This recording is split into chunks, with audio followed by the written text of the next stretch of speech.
Briançon, considérée comme la ville la plus haute de France et située au cœur du massif alpin, Briançon est la ville-centre d'une agglomération de 6 communes. Elle a donné son nom au territoire qui couvre le nord du département des Hautes-Alpes, appelé le Briançonnais.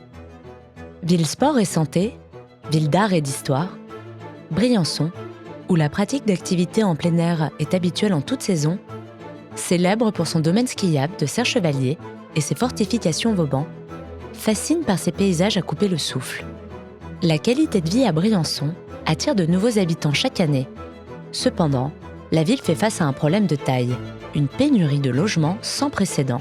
Le territoire fait également l'objet de nombreuses recherches. Un projet européen étudie la migration des télétravailleurs dans les zones de montagne et analyse les obstacles potentiels à leur venue. Je travaille comme ingénieur de recherche pour un projet européen qui s'appelle Alpes Satellite. Ce que j'étudie, c'est l'opportunité que représente le télétravail pour les territoires de montagne, notamment en matière d'attraction et de rétention de nouvelles familles, de nouvelles personnes. On s'est rendu compte qu'en fait, les gens qui sont venus s'installer, souvent c'est parce qu'ils ont un passif avec le territoire. Donc le lien avec le territoire existe déjà. Et grâce au télétravail, maintenant qu'ils ont l'opportunité de le faire, ils ont plus facilement le déclic. Ce phénomène n'est pas un fait isolé, mais bien un cas sociologique nommé la migration d'agrément, soit le fait de partir s'installer sur son lieu de vacances.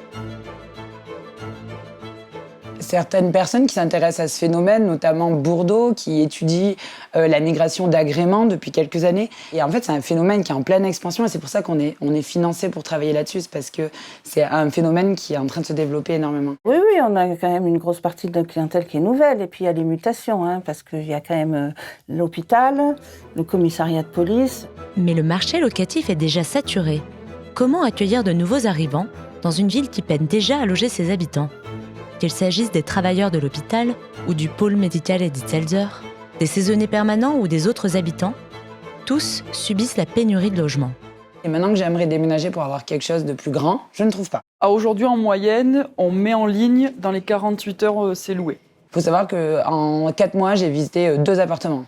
Il n'y a rien du tout. Il n'y a rien à visiter. On ne peut même pas visiter. La deuxième chose, c'est qu'à travers mon travail, je rencontre des télétravailleurs et que le frein principal qu'ils ont eu quand ils ont voulu venir s'installer ici, c'est le logement. Sur les réseaux sociaux, je vois beaucoup de demandes de logement qui restent sans réponse. Au début, on pensait que le problème, ça allait être le transport. On se disait, c'est isolé, ils vont avoir du mal à se déplacer. Mais en fait, non. Ce qui les pénalise vraiment, c'est leur capacité à se loger. Demain, il y avait des logements neufs avec de belles prestations. Je pense qu'il y aurait beaucoup de demandes locatives. La location, c'est un bien rare sur Briançon. On a même des listes d'attente, pour tout vous dire, de personnes qui recherchent des appartements qui ne sont plus en stock parce que ça se loue très très vite. Moi-même, je pense que je ferai la demande. La nouvelle réglementation, encadrant le diagnostic énergétique des logements en location, accentue la crise. Puis ça ne va pas aller en s'améliorant, parce qu'il faut savoir qu'à Briançon, la majorité de nos biens, les DPE sont en E. Donc d'ici quelques années, ça va être très très compliqué pour se loger à Briançon. Et forcément, les locataires vont regarder l'étiquette, vont regarder l'état du logement. C'est très tendu. Actuellement, on n'a plus rien à louer. Et on a très peu de préavis et on a du mal à rentrer des nouveaux biens. Aussi, le programme du Temple, proposé par le groupe François Ier, est une véritable opportunité pour la ville de Briançon.